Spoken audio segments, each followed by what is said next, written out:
അത് ഓണം എന്ന് പറയുന്നത് മാവേലിയുടെ കഥയാണോ അതോ വാമനന്റെ കഥയാണോ എന്ന് എല്ലാവർക്കും ഏറ്റവും കൂടുതൽ സംശയമുള്ളതാണ്.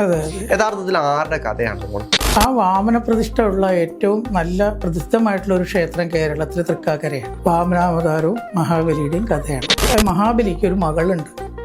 അവൾ ആ ജന്മത്തിൽ വേറെ ഏതോ പേരാണ്. അപ്പോൾ ഈ കുട്ടിയെ കണ്ടപ്പോൾ തോന്നി, കുട്ടിയാണല്ലോ, ഈ കുട്ടിക്കൊന്ന് മുലപ്പാല് കൊടുത്തിട്ട് അങ്ങോട്ട് മരിക്കാനുള്ള യോഗം ഉണ്ടായാലും വേണ്ടില്ല, ഈശ്വര അതുണ്ടാവുമോ ഏതെങ്കിലും ജന്മം. അപ്പോൾ അടുത്ത ജന്മം മഹാബലിയുടെ മകൾ പൂതനയായിട്ട് വന്നു. ദീന അന്ധ കൃപണേഷുഷ എന്നാണ്. ദീനന്മാര്, അന്ധന്മാര്, കൃപണന്മാര്, വിഷമിക്കുന്നവര്. അപ്പോൾ ഭാഗവത് എത്ര വിശാലമായിട്ടാണ് കണ്ടിരിക്കുന്നത്. ബ്രാഹ്മണ ഭോജനം മാത്രമല്ല പറഞ്ഞത്. ഓർമ്മകളുടെ 1000 പൂക്കളവുമായി ഒരു പൊന്നോണം കൂടി വന്നിരിക്കുകയാണ്. അബാക് മീഡിയയുടെ എല്ലാ പ്രേക്ഷകർക്കും ഓണാശംസകൾ. ഇന്ന് നമ്മളോടൊപ്പം ഉള്ളത് മധുസൂദന വാര്യരാണ്. നമസ്കാരം സാർ. നമസ്കാരം. ഒരു പുതിയൊരു ഓണക്കാലം കൂടെ വന്നിരിക്കുകയാണ്. ഈ ഓണത്തിന് ഏറ്റവും കൂടുതലുള്ള ആളുകളുടെ തർക്കം ആരാണ് വലുത്? അതായത് ഓണം എന്ന് പറയുന്നത് മാവേലിയുടെ കഥയാണോ അതോ വാമനന്റെ കഥയാണോ എന്ന് എല്ലാവർക്കും ഏറ്റവും കൂടുതൽ സംശയമുള്ളതാണ്. യഥാർത്ഥത്തിൽ ആരുടെ കഥയാണ് ഓണം? അതായത് ഈ നമുക്ക് ഏറ്റവും കൂടുതൽ അടിസ്ഥാനമായിട്ട് വരുന്നത് ശ്രീമദ് ഭാഗവതത്തിലത്തെ വാമനാവതാരവും മഹാബലിയുടെയും കഥയാണ്. അപ്പം അത് അനുസരിച്ചിട്ട് വാമന ജയന്തിയാണ് ഈ ഓണമായിട്ട് ആഘോഷിക്കുന്നത് എന്നാണ് നമുക്ക് പറയേണ്ടി വരുന്നത്. കാരണം ആ വാമന പ്രതിഷ്ഠ ഉള്ള ഏറ്റവും നല്ല പ്രസിദ്ധമായിട്ടുള്ള ഒരു ക്ഷേത്രം കേരളത്തിൽ തൃക്കാക്കരയാണ്.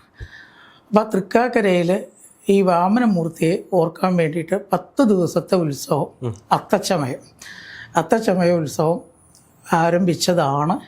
പിന്നീട് ഓണാഘോഷമായിട്ട് വളർന്ന് വലുതായി ലോകം മുഴുവൻ എത്തിയത്. അപ്പം നമ്മൾ കേട്ടിട്ടുള്ള ഈ മാവേലിയെ വാമനൻ ചവിട്ടി താഴ്ത്തിയ കഥകളൊക്കെയോ? അത് എനിക്ക് വരികയാണ്. അതായത് ഭഗവാൻ ലോകം മുഴുവനെ തൻ്റെ കയ്യിലുള്ള ആളാണ്, സർവശക്തനാണ്, എല്ലാം ഉള്ളതാണ്. ആ ഭഗവാൻ ഒരു ചക്രവർത്തിയുടെ മുമ്പിൽ ചെന്നിട്ട് കൈ നീട്ടേണ്ടത് ഒരു അവസ്ഥ വന്നത് എന്താണ് എന്ന് പരീക്ഷിത് രാജാവ് ചോദിക്കുകയാണ് എല്ലാം അറിയുന്ന ശുഭമഹർഷിയോട്. അപ്പോൾ ശുഭമഹർഷി അതിന് മറുപടിയായിട്ട് ഈ വാമനാവതാര ചരിതം വർണ്ണിക്കുന്നതായിട്ടാണ് ശ്രീമദ് ഭാഗവതത്തിൽ പറയണത്. അതായത് ഈ ദേവന്മാരും അസുരന്മാരും തമ്മിൽ എപ്പോഴും ഇങ്ങനെ യുദ്ധം ഉണ്ടാവും. ഇടയ്ക്കിടയ്ക്ക് യുദ്ധം ഉണ്ടാവും, പിന്നെ സന്ധി വരും, പിന്നെ യുദ്ധം ഉണ്ടാവും. ഇതിങ്ങനെ മാറി മാറി ഒരു ഘട്ടത്തിൽ ഇവർ ദേവാസുര യുദ്ധത്തിൽ അസുരന്മാരൊക്കെ പരാജയപ്പെട്ടു. പിന്നെ ദേവന്മാർ വിജയിച്ചു. പിന്നെ കുറച്ച് കഴിഞ്ഞപ്പോൾ നേരെ തിരിച്ചായി. കാരണം ഈ മഹാബലി കുറേ ധർമ്മിഷ്ഠനായിരുന്നു, നല്ലൊരു ചക്രവർത്തിയായിരുന്നു. അപ്പോൾ ഭഗവാന് പക്ഷഭേദമല്ലേ, എവിടെ നന്മയുണ്ടോ അവിടെ അനുഗ്രഹം കൊടുക്കും. അപ്പോൾ അസുരനാണോ നോക്കിയിട്ട് എപ്പോഴും ശിക്ഷിക്കുക, ദേവനായിട്ട് എപ്പോഴും അനുഗ്രഹിക്കുക, അങ്ങനെയില്ല. അപ്പോൾ ഇന്ദ്രൻ തെറ്റ് ചെയ്ത ദേവനായകനാണെന്നൊന്നും നോക്കില്ല, അവിടെ കൊടുക്കും ശിക്ഷ. അതേപോലെ മഹാബലി അസുരനായിട്ടും നല്ല ധർമ്മങ്ങൾ അനുഷ്ഠിച്ചു. അപ്പോൾ അദ്ദേഹത്തിന് കുറേ ഐശ്വര്യം ഉണ്ടായി എന്നല്ല, ഒരു ഉയർന്നുയർന്ന അദ്ദേഹത്തിന് പറ്റിയിട്ടുള്ള ഒരു തെറ്റ്. അപ്പം ചിലർ ചോദിക്കുക എന്താണ് അദ്ദേഹം ചെയ്ത തെറ്റെന്ന്. ചവിട്ടി താത്താൻ മാത്രമുള്ള തെറ്റെന്താണ് ചെയ്തത്? അദ്ദേഹം സ്വർഗ്ഗലോകം ആക്രമിച്ചു എന്ന് പറയുന്നുണ്ട്. അപ്പോൾ സ്വർഗം ദേവന്മാർക്ക് അവകാശപ്പെട്ടതാണ്. അപ്പം നമുക്ക് നല്ല കാലമാണെന്ന് വിചാരിച്ചിട്ട് വേറൊരാളുടെ സ്ഥലമൊക്കെ നമ്മുടെയാണ് എന്ന് ആക്കാൻ പാടില്ലല്ലോ. എത്ര നല്ല കാലമായാലും എത്ര ശക്തിയായാലും എത്ര സ്വാധീനം ഉണ്ടെങ്കിലും മറ്റൊരാളുടെ സ്ഥലം നമ്മുടെയാണെന്ന് പറഞ്ഞ് നമ്മൾ വളച്ചിട്ട് എന്ന് വെച്ചാൽ എന്താ ഉണ്ടാവുക നമുക്ക് പറയേണ്ട ആവശ്യമില്ല. അതേപോലെ ഈ സ്വർഗ്ഗലോകം ആക്രമിച്ചു കൊടുത്ത് അദ്ദേഹത്തിൻ്റെ ചെറുതായിട്ടൊരു പരാജയത്തിൻ്റെ വിത്ത് ആരംഭിച്ചു എന്നാണ് ചില ആൾക്കാരുടെ അഭിപ്രായം. പിന്നീട് ഇന്ദ്രനാണോ പരാതിയുമായിട്ട് മഹാവിഷ്ണുവിൻ്റെ അടുത്തേക്ക് പോകുന്നത്? പരാജയപ്പെട്ടത് അത് കുറച്ചെങ്ങനെ പറഞ്ഞാലാണ് ശരിക്കും അത് മനസ്സിലാവുള്ളൂ. ശരിക്കും പറയുകയാണെന്ന് വെച്ചാൽ പരാജയം ഏറ്റുവാങ്ങിയത് നമ്മൾ പുറമേക്ക് ദൃഷ്ടിക്ക് നോക്കുമ്പോൾ മഹാബലിക്കാണെന്ന് തോന്നും.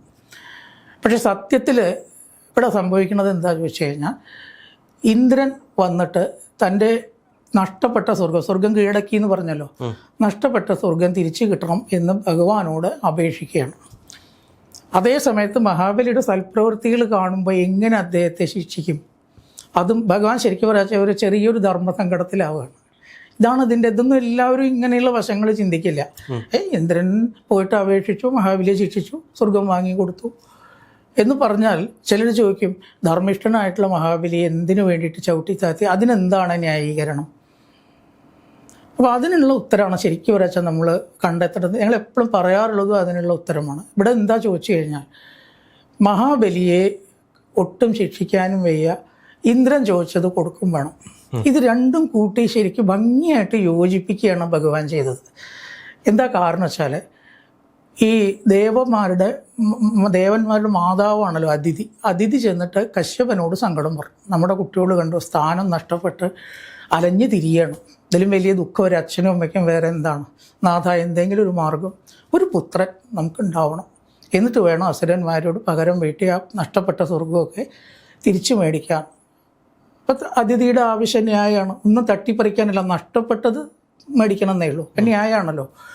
അപ്പോൾ കശ്യപൻ പറഞ്ഞു, നീ ഒരു വ്രതം അനുഷ്ഠിക്കുക, എന്നാൽ നിനക്ക് ഭഗവാൻ തന്നെ പുത്രനായിട്ട് വരും, നമ്മുടെ ഈ പ്രശ്നത്തിന് പരിഹാരം കണ്ടെത്തുമെന്ന് പറഞ്ഞു. അങ്ങനെ പയോവ്രതം എന്ന് പറഞ്ഞിട്ടുള്ള നല്ലൊരു വ്രതം, 12 ദിവസം. പയോവ്രതം എന്ന് പറയുമ്പോൾ 12 ദിവസം പാല് മാത്രം ഭക്ഷിക്കണം, 3 നേരം കുളിക്കണം, അസത്യം പറയരുത്, ഒരു ജീവികളെ ഹിംസിക്കരുത്. സന്താനം ഉണ്ടാവാൻ വേണ്ടിയിട്ട് പണ്ട് ഒരുപാട് ആൾക്കാർക്ക് അനുഷ്ഠിച്ചിട്ട് അനുഭവം കണ്ട ഒരു വ്രതമാണ് പയോവ്രതം. ഇത് നീ അനുഷ്ഠിച്ചാൽ ഭഗവാൻ നിനക്ക് പ്രത്യക്ഷമാവും, നമ്മുടെ ആഗ്രഹം സാധിക്കുകയും ചെയ്യും എന്ന് പറഞ്ഞു. അപ്പോൾ അതിഥി അതിൻ്റെ നിയമങ്ങളൊക്കെ ചോദിച്ച് മനസ്സിലാക്കി വളരെ നിഷ്ഠയോടുകൂടി, അഹിംസ ഇല്ല, ആരോടും ദേഷ്യപ്പെടരുത്, അതുകൊണ്ട് ദേഷ്യം വന്ന് പറയരുത്, ജീവികളെ ഹിംസിക്കരുത്, ഇങ്ങനെയൊക്കെ പറഞ്ഞു. അതൊക്കെ വളരെ കൃത്യമായിട്ട് പിന്നെ മന്ത്രങ്ങളൊക്കെ പറഞ്ഞു കൊടുത്തു. ഒരുപാട് വേദത്തിൽ പറയപ്പെട്ട മന്ത്രങ്ങളൊക്കെ നല്ല മന്ത്രങ്ങളൊക്കെയാണ്. അതൊക്കെ കുറേ ഉണ്ട് പറയുകയാണെങ്കിൽ. അതൊരു 108 പ്രാവശ്യം ദിവസവും ചെല്ലണം. കുറച്ച് ചില ശ്ലോകങ്ങളാണ് മന്ത്രങ്ങൾ ദിവസവും ചെല്ലിയിട്ട് എല്ലാവർക്കും പ്രസാദം അല്ലെങ്കിൽ അന്നം ഭക്ഷണമായിട്ട് ദാനമായിട്ടൊക്കെ കൊടുക്കുക. ബ്രാഹ്മണർക്ക് കൊടുക്കണം, ബ്രാഹ്മണർക്ക് മാത്രം പോരാ, എല്ലാവർക്കും കൊടുക്കണം. ദീന അന്ധ കൃപണേഷു എന്നാണ്. ദീനന്മാർ, അന്ധന്മാർ, കൃപണന്മാർ, വിഷമിക്കുന്നവർ. അപ്പോൾ ഭാഗവത് എത്ര വിശാലമായിട്ടാണ് കണ്ടിരിക്കുന്നത്. ബ്രാഹ്മണ ഭോജനം മാത്രമല്ല പറഞ്ഞിരിക്കുന്നത്. അത് മൈത്രിയാണ് നമുക്ക് ഏറ്റവും ഈ ലോകത്തിൽ വലുത്, ഒരിക്കലും സ്പർദ്ധയല്ല എന്ന് കാണിക്കുന്ന ഒരു ഗ്രന്ഥം കൂടിയാണ് ഭാഗവത്. ഇതിലും കൊണ്ടുവന്നിരിക്കുന്നത്. അതുപോലെ ഓണം അങ്ങനെയാണല്ലോ. ഓണം ഇപ്പോൾ എല്ലാവർക്കും ആഘോഷമായി. നമുക്ക് മലയാളികൾക്ക് മാത്രമായിരുന്നു ഒരു കാലത്ത്, ഇപ്പം അങ്ങനെയല്ല. ഇപ്പോൾ ദേശീയ ആഘോഷമായി, ഭാരതം മുഴുവനായി, ലോകം മുഴുവനായി. അപ്പോൾ എല്ലാ മനുഷ്യന്മാരെയും കൂട്ടിയിണക്കുന്ന ഒരു കണ്ണിയായിട്ട് ഓണം, പത്തോണം, പൊന്നോണം, അതുപോലെ അത്തം പത്തോണം, ഓണത്തല്ല്, ഓണക്കോടി, ഓണത്തിനെ പറ്റി ഒരുപാട് സങ്കല്പങ്ങൾ. ഓണത്തിനെ പറ്റി കേൾക്കാത്ത ഒരാൾ നമുക്ക് ഉണ്ടാവാത്തൊരവസ്ഥയായി. അപ്പോൾ എല്ലാവരെയും ഒന്നിപ്പിക്കുക എന്ന ആ ഒരു ആശയപ്രകാരം ഭഗവാൻ എന്ത് ചെയ്തു എന്ന് ചോദിച്ചു. അതിഥി ഈ വ്രതം കൃത്യമായിട്ട് അനുഷ്ഠിക്കാൻ തുടങ്ങി. ഒരു തെറ്റും എവിടെയില്ല. 12ാമത്തെ ദിവസം ഭഗവാൻ പ്രത്യക്ഷമായി, ശംഖചക്രഗദാത്മാദികളൊക്കെ ധരിച്ച് നീലമേഘശ്യാമള സ്വരൂപത്തോട് കൂടിയിട്ട് അതിഥിയുടെ മുമ്പിൽ പ്രത്യക്ഷമായി. അപ്പോൾ അതിഥി നല്ലൊരു സ്തുതി അവിടെ സ്തുതിക്കുന്നുണ്ട്. യജ്ഞേശ, യജ്ഞപുരുഷ, അച്യുത, തീർത്ഥപാദ, അങ്ങയെ കണ്ടതുകൊണ്ട് എൻ്റെ കണ്ണ് വളരെ സാർത്ഥകമായി. എത്ര കൊല്ലം തപസ് ചെയ്തിട്ടാണ് അങ്ങയെ ജനങ്ങൾ കണ്ടെത്തുന്നത്. അങ്ങനെ വേറെയും ചില അർത്ഥഗർഭങ്ങളായിട്ടുള്ള സ്തോത്രങ്ങളെ സ്തുതിച്ചു. 2-3 ശ്ലോകം നല്ല ശ്ലോകങ്ങളാണ്. ഇപ്പോൾ ചോദിച്ചു, അമ്മയുടെ ആവശ്യം ഞാൻ അറിഞ്ഞു. അമ്മ ചോദിക്കേണ്ട ആവശ്യമില്ല, ഭക്തൻ്റെ ആവശ്യം ഭഗവാനോട് പറയേണ്ട ആവശ്യമില്ല എന്നാൽ ശരിക്കും ഭഗവാൻ അറിഞ്ഞു ചെയ്തോളും. അമ്മയ്ക്കിപ്പോൾ ഒരു സന്താനം, ഒരു പുത്രൻ വേണം, അത്രയല്ലേ വേണ്ടൂ. നഷ്ടപ്പെട്ട സ്വർഗേന്ദ്രൻ്റെ തിരിച്ചെടുക്കും വേണം. ഞാൻ തന്നെ ഭഗവതിയുടെ പുത്രനായിട്ട് വരാം. ഇത് കേട്ടപ്പോൾ അതിഥിക്ക് 2 കണ്ണിലും വെള്ളം നിറഞ്ഞ ശരീരമൊക്കെ വരയ്ക്കാൻ തുടങ്ങി. ഈശ്വര, അങ്ങോട്ട് എൻ്റെ പുത്രനായിട്ട് വരാനുള്ള ഭാഗ്യമൊക്കെ ഉണ്ടാവുക, അതിലും വലിയ ഭാഗ്യം ഈ ലോകത്തിൽ എന്താണുള്ളത്. അങ്ങനെ നല്ലൊരു മുഹൂർത്തത്തിൽ ഈ വ്രതം അനുഷ്ഠിച്ചപ്പോൾ, വ്രതം കഴിഞ്ഞപ്പോൾ തന്നെ ഭഗവാൻ പ്രത്യക്ഷമായി. അത് അവതാരമല്ല, ഗർഭത്തിലേക്ക് പ്രവേശിച്ചു. അതിഥിയുടെ ഗർഭത്തിൽ പ്രവേശിച്ച ബ്രഹ്മാദി ദേവന്മാരൊക്കെ സ്തുതിച്ചു. സർവേശ്വര, ഭാവിയിൽ വലിയ പരാക്രമം കാണിക്കാൻ പോകുന്നതായിട്ടുള്ള അങ്ങേക്ക് നമസ്കാരം.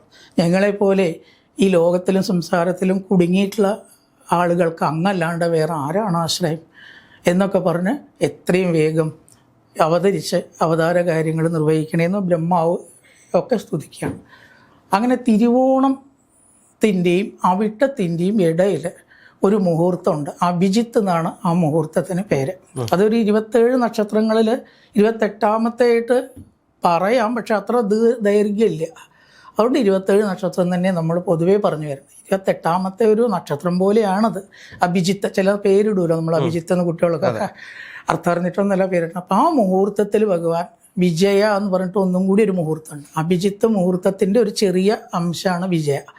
അതിൽ ശംഖചക്രഗദാത്മാദികളോട് കൂടിയിട്ട് അവതരിച്ചു. കശ്യപൻ്റെ അതിഥിയുടെ, കശ്യപനാണല്ലോ ഭർത്താവ്, അവതരിച്ചു. വളരെ തേജസ്സോട് കൂടിയിട്ട് അവിടുത്തെ എല്ലാവിധ അമംഗളങ്ങളും ഇരുട്ടുകളും നീക്കി പ്രകാശത്തോടു കൂടി പുഞ്ചിരിച്ചങ്ങനെ അവതരിച്ചു എന്നാണ്. മുകളിൽ നിന്ന് പുഷ്പവൃഷ്ടി ഉണ്ടായി, വാദ്യഘോഷം ഉണ്ടായി. ഭഗവാന്റെ അവതാരം ഉണ്ടാകുമ്പോൾ അങ്ങനെയൊക്കെ ഉണ്ടാവുമല്ലോ. അങ്ങനെ ഭഗവാൻ വേണ്ടതായിട്ടുള്ള ഉപനയനം കർമ്മങ്ങൾ ബാക്കി എല്ലാം ഇവിടെ ചെയ്തു. അത് ഇന്ന ആൾക്കാർ ഇന്ന ചെയ്തു എന്നൊക്കെ വിസ്തരിച്ച് പറയുന്നുണ്ട്. ബൃഹസ്പതി ബ്രഹ്മസൂത്രം കൊടുത്തു, ബ്രഹ്മാവ് കമണ്ടൽ കൊടുത്തു, തപസ് ചെയ്യുമ്പോൾ അത് വേണമല്ലോ.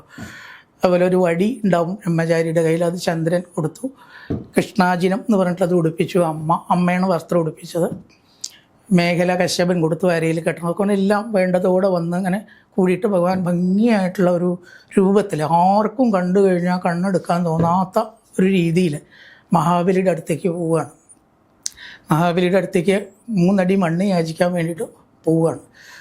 അപ്പോൾ എല്ലാവരും നോക്കി നിന്നു. ഈ തേജസ് കണ്ടിട്ട് ആരാണത് എന്ന് പലർക്കും പിടിയിട്ടില്ല. യജ്ഞം നടത്തുകയാണല്ലോ, മഹാബലി യജ്ഞം നടത്തുകയാണ്. യജ്ഞശാലയിലേക്ക് ഇങ്ങോട്ട് പ്രവേശിക്കുമ്പോൾ അവിടെ മുഴുവൻ പ്രകാശം. ഇത്ര പ്രകാശം അവിടെ എത്രയോ കേമന്മാരുണ്ട്, മഹർഷിമാരുടെ അവസ്ഥയിൽ അവർക്കൊന്നും ഇങ്ങനെ പ്രകാശം കണ്ടിട്ട് ഓർമ്മയില്ല. അപ്പോൾ അവരിങ്ങനെ ചർച്ച ചെയ്യാണ്, ഇത് എന്താണോ ഇപ്പോൾ ഇത് സൂര്യനൊക്കെ വരികയാണോ? ഈ സൂര്യൻ താഴത്തേക്ക് വന്നാൽ നമ്മളിവിടെ ഉണ്ടാവുമേ? അവിടെ ആയിട്ട് തന്നെ ചൂടിപ്പോൾ നമുക്ക് സഹിക്കില്ല. സൂര്യൻ കീഴ്പ്പെട്ട് വരില്ല, വന്നാൽ ഓറയാണത്. ഭഗവാന്റെ ഓറ. അതെ അതെ, ഭഗവാന്റെ ആ പ്രകാശമാണ്. എല്ലാവർക്കും ഉണ്ടല്ലോ ഓറ, ഭഗവാന് കുറേ അധികം ഉണ്ടെന്ന് മാത്രം. അപ്പോൾ ചിലർ പറഞ്ഞു സൂര്യനല്ല കേട്ടോ, അത് ഇങ്ങനെയാവില്ല. എന്നാൽ പിന്നെ സനകാദികളാവോ? അവർ തേജസ്വികളാണെന്ന് കേട്ടിട്ടുണ്ട്, സനകൻ സനന്ദൻ സനാതനൻ സനകുമാരൻ. അപ്പം ചിലർ സമ്മതിച്ചു സനകാദികളാവണതിന് വിരോധമില്ല. പക്ഷെ അവിടെ ഒരു വൈരുദ്ധ്യമുണ്ടോ? സനകാദികൾ എപ്പോഴും 4 ആളുണ്ടാവും, അവരൊപ്പേ നടക്കൂ, ഒരാളേ ഉള്ളൂ. അത് ശരിയാണല്ലോ. അപ്പോൾ സനകാദികളല്ല. എന്നാൽ പിന്നെ ആരാവും? അഗ്നിദേവൻ തേജസ്വിയാണ് എന്ന് കേട്ടിട്ടുണ്ട്. അഗ്നിയാവാം ഒരു പക്ഷേ. അപ്പോൾ വേറെ ചിലർ അഗ്നിയെ കണ്ടവരൊക്കെ അവിടെ ഉണ്ട്. മിണ്ടാതിരിക്കണോ, അഗ്നിയൊക്കെ ഞാൻ മിനിഞ്ഞാന്ന് കണ്ടിട്ടുള്ളൂ, ഇതിൻ്റെ 10ലൊന്നും തേജസ്സില്ല, അഗ്നിദേവനല്ലാന്ന് എനിക്ക് ഉറപ്പ്. കണ്ടവർ പറയുമ്പോൾ വിശ്വസിക്കാണ്ടിരിക്കാൻ പറ്റില്ല. അഗ്നിദേവനല്ല. എന്താ നോക്കുക, ആർക്കും പറയാൻ കിട്ടിയില്ല, ഉപമിക്കാൻ വേറൊന്നുമില്ലല്ലോ. അങ്ങനെ തേജസ് രൂപമായിട്ട് ആ വാമനമൂർത്തി, ഉയരം അധികമില്ല, അതാണ് ഈ വാമനം എന്നുള്ള വാക്കിൻ്റെ അർത്ഥം, ഉയരം കുറഞ്ഞ ആൾ. തേജസ് കണ്ടപ്പോൾ എല്ലാവരും കണ്ണടച്ചു എന്നാണ്. ആ മഹാബലി ഇങ്ങോട്ട് തൻ്റെ സിംഹാസനത്തിൽ നിന്ന് എണീറ്റു എന്നാണ് പറയുന്നത്. ഒരു ചെറിയ കുട്ടിയെ കണ്ടാൽ എണീക്കേണ്ട ആവശ്യമില്ല. പക്ഷെ ചക്രവർത്തിക്ക് അവിടെ ഇരിക്കാൻ കഴിഞ്ഞില്ല. ചിലരുടെ പ്രത്യേകതയുണ്ടല്ലോ, ചില ആൾക്കാർ വന്നാൽ നമ്മൾ അറിയാതെ എണീക്കുകയാണ്. ഈശ്വരനല്ലേ, 14 ലോകത്തിൻ്റെ നാഥനാണ് വരുന്നത്. പണ്ടിതുപോലെ ദുര്യോധനൻ ദൂത് പറയാൻ കൃഷ്ണൻ വരുമ്പോൾ ആരും ആ പശുവിനെ മേച്ച് നടക്കുന്ന കൃഷ്ണൻ വരുമ്പോൾ എണീക്കരുത് എന്ന് പറയും. നീട്ടാൽ 12 ഭാരം സ്വർണം ഫൈൻ ഇടേണ്ടി വരും. 12 ഭാരം എന്ന് പറഞ്ഞാൽ എത്രയോ കിലോ, 80 കിലോ അത്രയും ഒരു ഭാരം. അത്രയും വലിയ ഫൈൻ ഇടുമ്പോൾ ആരും എണീക്കില്ല എന്ന് വിചാരിച്ചു. ഭഗവാൻ വന്നപ്പോൾ ആദ്യം മറിഞ്ഞു വീണത് ദുര്യോധനൻ. മറിഞ്ഞു വീണിട്ട് ഈ സിംഹാസനത്തിൻ്റെ കാലിങ്ങനെ കാണുന്നുണ്ട് കൃഷ്ണൻ. ഇതെന്താ ഇപ്പോൾ ഇവിടെ 4 കാല്? 4 കാലല്ല, അതിൽ 8 കാലുണ്ടല്ലോ. ചില 8 കാലോ, എന്താ 8 കാലുണ്ടാവാൻ? കർണൻ്റെ തോള് കൈയിട്ടിട്ടാണ് ഇരിക്കണം. അപ്പോൾ കർണൻ മറിഞ്ഞു. എന്നാലും 4 6 കാലല്ലേ പാടൂ. കർണന് സിംഹാസനം ഉണ്ട്, അപ്പം അത് 4 കാലായില്ലേ. അപ്പോൾ കുറേ കാല്, 4 4 8 കാല്, ഈ 2 സിംഹാസനങ്ങളുടെ കാല് ആണ് കണ്ടത്. ഇവരുടെ കാല് കണ്ടില്ല. അങ്ങനെയാണെന്ന് വെച്ചാൽ വീണ്ടും കാലുണ്ടാവും. 4 സിംഹാസനത്തിൻ്റെ കാല് അത്രയും മറിഞ്ഞു വീണു. ദുര്യോധനനെ അടക്കം മറിച്ച് വീണ തേജസ്സാണ് ഭഗവാൻ. അപ്പോൾ ഈ പൂതനയ്ക്ക്, മഹാബലിക്ക് ഒരു മകളുണ്ട്. അവളുടെ ആ ജന്മത്തിൽ വേറെ ഏതോ പേരാണ്. അപ്പോൾ ഈ കുട്ടിയെ കണ്ടപ്പോൾ തോന്നി, കുട്ടിയാണല്ലോ, ഈ കുട്ടിക്കൊന്ന് മുലപ്പാൽ കൊടുത്തിട്ട് അങ്ങോട്ട് മരിക്കാനുള്ള യോഗം ഉണ്ടായാലും വേണ്ടില്ല. ഈശ്വര, അതുണ്ടാവുമോ ഏതെങ്കിലും ജന്മം? അപ്പോൾ അടുത്ത ജന്മം മഹാബലിയുടെ മകൾ പൂതനയായിട്ട് വന്നു. എനിക്ക് മുലപ്പാൽ തന്ന് മരിക്കല്ലേ വേണ്ടത്? അവിടെ അങ്ങനെ ഒരു കഥയുണ്ട്. മരിക്കല്ലേ മരിക്കണം എന്ന് പറഞ്ഞത് തയ്യാറായത്. അല്ലച്ചാൽ കുറച്ച് നല്ല ജന്മം കൊടുത്തിരുന്നു. അതുകൊണ്ട് മരിച്ചാലും വേണ്ടില്ല. അപ്പോൾ ഭഗവാന്റെ മുമ്പിലൊക്കെ ഈ വാക്ക് പറയുമ്പോൾ ചിലപ്പോൾ അത് ഫലിക്കുന്നവരെ, അത് ചീത്ത വാക്ക് ഒരിക്കലും പറയരുത് പറയും ക്ഷേത്രത്തിലൊക്കെ. എന്തായാലും പൂതനയായിട്ട് വന്നു. എന്നിട്ട് എന്താ വേണ്ടത് അങ്ങേക്കെന്ന് ചോദിക്കുകയാണ്. ഞാൻ ദാനശീലനാണെന്ന് അങ്ങേക്ക് അറിയാമല്ലോ. ഭൂമി വേണോ, ഭക്ഷണം വേണോ, മൃഷ്ടാന്നായിട്ടുള്ള ഭക്ഷണം സദ്യയോടുകൂടി വിഭവത്തോടു കൂടിയിട്ട് വേണോ, ആന വേണോ, കുതിര വേണോ, വിപ്രകന്യമാരെ വേണോ, രഥാന്ത അർഹത്തമ സംപ്രതീക്ഷ, രഥങ്ങൾ വേണോ, അർഹത്തമ തരികയാണെന്ന് വെച്ചാൽ അങ്ങേപ്പോലുള്ളവർക്കല്ലേ തരേണ്ടത്. വല്ലവർക്കും കൊടുത്തിട്ട് കൊടുത്തവർക്കും ദോഷാത്രേ. ഈ കൊടുക്കണ പാത്രം നന്നല്ലെങ്കിലേ എന്ത് വേണമെങ്കിലും ചോദിച്ചോളൂ എന്നിങ്ങനെ പറയുമ്പോൾ ഭഗവാന് തോന്നി, എങ്ങനെ ഈ മഹാബലിയെ ചതിക്കുക? ഇത്ര നല്ലൊരു മനോഭാവമുള്ളൊരു ചക്രവർത്തിയെ താൻ ഇപ്പോൾ ചതിക്കാനാണോ വന്നിരിക്കണം? അപ്പം അതിന് കാരണം ഉണ്ടാക്കണം. അതിന് വേണ്ടിയിട്ട് ഒന്നങ്ങോട്ട് പ്രശംസിച്ചു. മഹാബലിയുടെ വംശത്തിനെ ഹിരണ്യാക്ഷൻ, ഹിരണ്യേശു ഇവരൊക്കെ കൂടി ഉണ്ടായിരുന്നിട്ടുള്ള നല്ല ഒരു വംശമാണ് മഹാബലി. ഈ വാക്കുകൾ അങ്ങേക്ക് ഉചിതം തന്നെ, ഇങ്ങനെ തന്നെയാണ് പറയേണ്ടത്, ഇതിലൊരു അത്ഭുതമില്ല. പക്ഷെ അങ്ങ് ഈ ചോദിച്ച കാര്യങ്ങളൊന്നും ഇപ്പം എനിക്ക് വേണ്ട. അപ്പോൾ ബ്രഹ്മൻ എന്ന് പറഞ്ഞിട്ട് സ്വാഗതം ചെയ്തു ഈ ബ്രഹ്മചാരിയെ, ബ്രഹ്മതേജസ് ഉള്ളവനെ എന്ന് പറഞ്ഞിട്ട് ത്യാഗം. അപ്പോൾ എന്തെങ്കിലും ചോദിച്ചുകൊണ്ടാണോ വന്നിരിക്കുന്നത് എന്ന് മഹാബലിയെ ആദ്യം ഒന്ന് ധരിപ്പിക്കാൻ ഒന്നിങ്ങനെ ഭിക്ഷാപാത്രം ഇവിടെ തൂക്കിയിട്ടുണ്ട്, അതിങ്ങനെ കാണിച്ചു. അപ്പോൾ മഹാബലിക്ക് തോന്നി എന്തോ ചോദിച്ചും കൊണ്ടാണോ വന്നത്. അപ്പോൾ ഒന്നിങ്ങനെ ഗ്രേഡ് താഴ്ത്തി എന്നാണ്. പിന്നത്തെ വടോ എന്നായി രണ്ടാമത്തെ സംബോധന. എന്താണ് വടോ അങ്ങേക്ക് വേണ്ടത്? ബ്രാഹ്മണ. അപ്പോൾ ബ്രഹ്മൻ എന്നുള്ള വിളിയിലും വെച്ചിട്ട് ഒന്ന് താണു വടോ. അപ്പം തന്നെ അഹങ്കാരം ഉണ്ടാക്കാൻ വേണ്ടിയിട്ട്, എന്നിട്ട് വേണമല്ലോ ശിക്ഷിക്കാൻ. പക്ഷെ എന്നാലും ഇപ്പോൾ ഈ വടോ എന്ന് വിളിച്ചതിന് ഒരാൾ എത്ര വലിയ ശിക്ഷ കൊടുക്കാൻ പാടുമോ? അതിന് ശിക്ഷ കൊടുക്കണ്ടെന്ന് വെച്ചു. കുറേ പ്രകീർത്തിച്ചിട്ട് അഹങ്കാരം ഉണ്ടാക്കിയപ്പോൾ അങ്ങ് ഈ ചോദിച്ചതൊന്നും ഇപ്പം എനിക്ക് വേണ്ട, ബ്രാഹ്മണർക്ക് എത്രയും കുറച്ചുകൊണ്ട് സന്തോഷിക്കുക, അതാണല്ലോ അവരുടെ സ്വഭാവം. എത്ര കിട്ടിയാലും പോരാ എന്നുള്ളത് ബ്രാഹ്മണ സ്വഭാവമല്ല.